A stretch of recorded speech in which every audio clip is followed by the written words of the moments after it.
सध्या महाराष्ट्रापुढे असलेल्या अनेक प्रश्नांपैकी एक प्रश्न आहे तरुणांचं लग्न न होण्याचा. काही वर्षाआधी सोलापुरात लग्न न होणाऱ्या तरुणांनी मोर्चा काढला होता. तर मागच्याच महिन्यात बुलढाण्यात दोन तरुणांनी लग्न होत नाही म्हणून टोकाचं पाऊल उचललं होतं. बीडमधून एक बातमी आली होती ज्यात एका तरुणीने 9 जणांना लग्नासाठी फसवलेलं. त्यांच्याकडून लाखो रुपये उकळले होते, पण स्वतःला संपवणं, लाखो रुपये देणं असे प्रकार सुरू असताना लग्न होत नसल्याच्या नैराश्यातून धुळ्यातल्या एका 45 वर्षीय तरुणाने विकृत आणि निर्घृण प्रकार केलाय. माझं लग्न का लावून देत नाहीस असं म्हणत स्वतःच्याच आईला त्याने जिवंत जाळलं. नंतर गुन्हा लपवण्यासाठी अपघाताचा बनाव केला, पण आईच्या डाईंग डिक्लेरेशनमुळे आणि एका पोलीस कॉन्स्टेबलने दाखवलेल्या चातुर्यामुळे या तरुणाचा बनाव फसला. धुळ्यात नेमकं घडलं काय? जन्मदात्या आईला जिवंत जाळण्यामागचं नेमकं कारण काय? हादरवणारी स्टोरी सांगणारा हा व्हिडिओ. नमस्कार, मी चिन्मय आणि तुम्ही पाहताय बोलभिडू. धुळे शहरातला महिंदळे परिसर येथे 65 वर्षांच्या जिजाबाई बटू खैरनार आणि त्यांचा 45 वर्षीय अविवाहित मुलगा प्रदीप उर्फ दगडू खैरनार राहतात. प्रदीपला 2 बहिणी. काही वर्षांआधी दोघींची लग्न झाली, तर त्यांच्या वडिलांचं काही वर्ष आधी निधन झालं होतं. त्यामुळे घरात मायलेक दोघच राहायचे. प्रदीप रिक्षा चालवायचा तर त्याची आई घरकाम करायची. प्रदीपच्या आयुष्यात तसं सगळं नीट होतं. फक्त एका व्यक्तीची कमी होती, बायकोची. वयाच्या 23व्या-24व्या वर्षापासूनच त्याच्यासाठी मुली बघणं सुरू होतं, पण अनेक प्रयत्न करूनही त्याला मुलगी मिळत नव्हती. आज मिळेल, उद्या मिळेल असं म्हणत म्हणत बरीच वर्ष गेली, पण प्रदीपच्या लग्नाचा योग जुळत नव्हता. बघता बघता त्याचं वय 45 झालं आणि लग्न कधी होणार या गोष्टीचं टेन्शन यायला लागल्याने त्याला दारूचा नाद लागला. किरकोळीत असलेला हा नाद नंतर व्यसनात बदलला. तो रोज दारू पिऊन घरी यायचा आणि आईसोबत भांडण करायचा. आपलं लग्न न होण्यामागे आपली आईच जबाबदार आहे.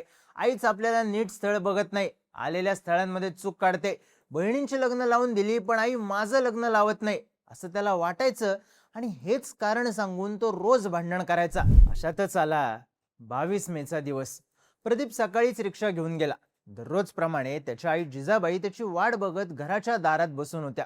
रात्री 12 वाजण्याच्या सुमारास प्रदीप दारू पिऊन घरी आला. आईने त्याच्यासाठी जेवणाचं ताट वाढलं, पण प्रदीपने जेवायला नकार दिला.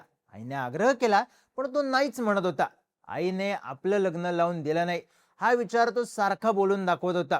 मग प्रदीपने तोच विषय काढून आईसोबत वाद घालायला सुरुवात केली. हे नेहमीच घडत असल्यानं सुरुवातीला जिजाबाईंनी त्याच्या बोलण्याकडे दुर्लक्ष केलं, पण नंतर प्रदीप शिवीगाळ करायला लागला, जोर जोरात ओरडायला लागला. जिजाबाई त्याला समजावून सांगण्याचा प्रयत्न करत होत्या, पण प्रदीप ऐकण्याच्या मनस्थितीत नव्हता. तो स्वतःच्या आईला धक्काबुक्की करायला लागला. आईला एकच प्रश्न विचारू लागला, तू माझं लग्न का लावून दिलं नाहीस? हळूहळू परिस्थिती बदलली. प्रदीप आईला मारहाण करायला लागला. तिला खाली पाडून लाथाबुक्क्यांनी तुडवू लागला. आईने आरडाओरड करून आजूबाजूच्या लोकांना बोलवण्याचा प्रयत्न केला, पण त्यांच्या घरात होणारी भांडणं, आरडाओरडा हा रोजचाच प्रकार असल्याने शेजारच्यांनी त्याकडे लक्षच दिलं नाही. इकडे घरात दारूच्या नशेत असलेल्या प्रदीपला काहीही समजत नव्हतं. त्याच्या डोक्यात फक्त राग भरलेला. मारहाण करत असताना त्याला कलरिंगसाठी आणलेला थिनरचा कॅन दिसला.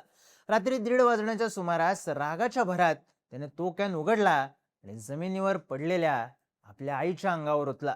दारूच्या नशेत असल्याने आपण काय करतो हे त्याला समजलं नाही. त्याने रागाच्या भरात माचीस घेतली, काडी ओढली आणि आईच्या अंगावर टाकली. त्याच्या डोळ्यांसमोर त्याच्या आईच्या शरीराने पेट घेतला.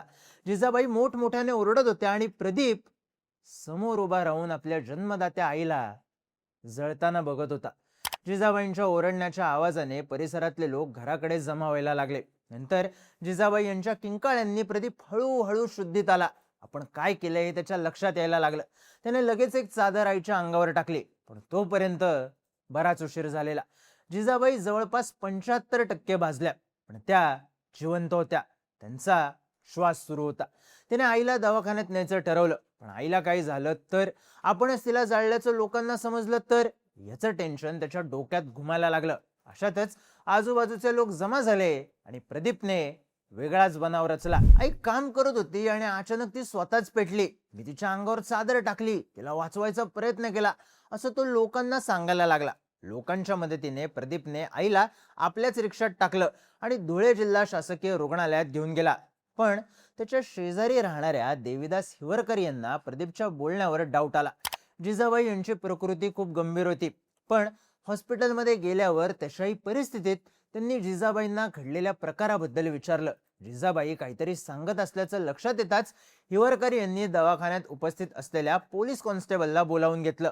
अधिकारी येण्याची वाट न पाहता या कॉन्स्टेबलने स्वतः जिजाबाई यांचा जबाब मोबाईलमध्ये रेकॉर्ड केला.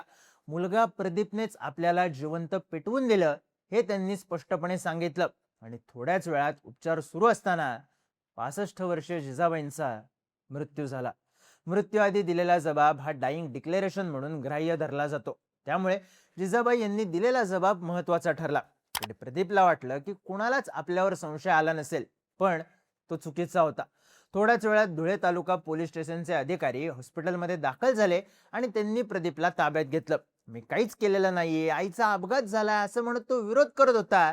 पण आईचा व्हिडिओ दाखवल्यावर आपण पक्के फसलो हे त्याच्या लक्षात आलं आणि त्याने घडलेल्या घटनेची कबुली दिली. 22 मेच्या रात्री घडलेल्या या घटनेने सगळं धुळे हादरून गेले.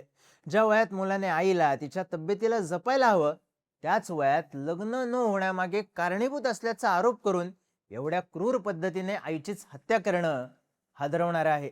जिजाबाई यांचा मृत्यू झाल्यानंतर त्यांचा अंत्यविधी करण्यासाठी जिजाबाई यांच्या मुलींनी प्रदीपला यायला नकार दिला. या 2 मुलींनी आपल्या आईला मुखाग्नी दिला. प्रदीपवर खुनाचा गुन्हा दाखल करण्यात आला असून त्याला पोलीस कोठडी सुनावण्यात आली आहे. पण सध्या सगळ्या धुळ्याला या घटनेचा धक्का बसलाय.